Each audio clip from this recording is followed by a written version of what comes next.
அனைத்து சட்டங்களுக்கும் அஸ்திவாரம் அன்பு தான்.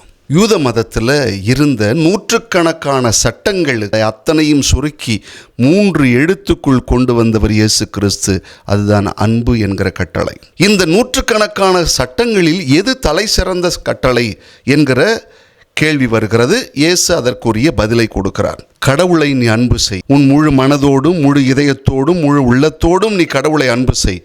உன் சிந்தனை, உணர்வுகள், உயிர் அத்தனையும் சேர்ந்து மொத்தமாக முழுமையாக நீ கடவுளை அன்பு செய்ய வேண்டும். இரண்டாவது என்ன சொல்கிறார்?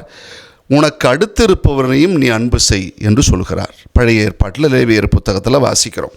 கடவுள் மீது நாம் காட்டுகிற அன்பு என்பது கண்ணுக்கு தெரியாத ஒரு உணர்வு. இது உண்மைன்னா நீ உனக்கு அடுத்திருப்பவர் மீது அதை காட்டி வெளிப்படுத்த வேண்டும் என்பது தான் செய்தியாக இருக்கிறது. மக்களுக்கு செய்யும் தொண்டே மகேசனுக்கு செய்கிற தொண்டு தானே.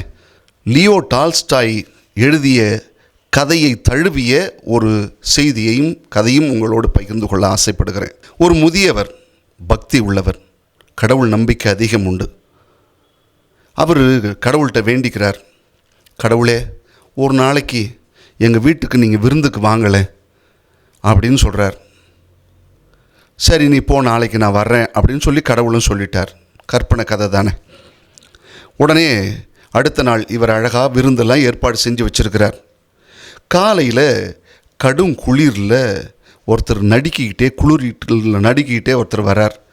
இவர் என்ன பண்ணுறார்? அவரை கூப்பிட்டு உட்கார வச்சு நல்லா சூடாக ஒரு காப்பி டீ போட்டு கொடுக்குறார்.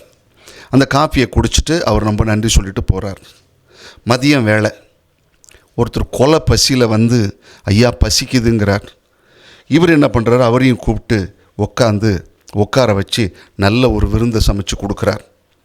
மாலை ஆனது. ஒரு முதியவர் மிகப்பெரிய அளவில் கஷ்டப்பட்டு வேலை செஞ்சு ஓய்வடைந்து களைச்சி போய் வர்றார். ஐயா ஏதாவது சாப்பாடு இருக்கா? இருந்த சாப்பாடை கொடுக்குறார். அவரும் சாப்பிட்டு நிறைவாக போகிறார்.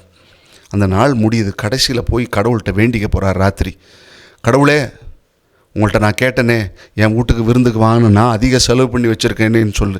அப்போ அவர் சொன்னாராம், நான் இன்றைக்கி 3 முறை உன் வீட்டுக்கு வந்தேன் அப்படின்னு. இதற்கெல்லாம் கன்க்ளூஷன் என்ன தெரியுமா? 1 யோவான் 4:20, கண்ணால் காணும் சகோதரனிடம் அன்பு செலுத்தாதவர் காணாத கடவுளிடம் எப்படி அன்பு செலுத்த முடியும் என்று கேட்பார். கடவுளை அன்பு செய், உனக்கு அடுத்து இருப்பவரையும் அன்பு செய். இதுக்கு மேலே, இந்த அஸ்திவாரத்துக்கு மேலே நீ 1000 கட்டளை வச்சுக்க.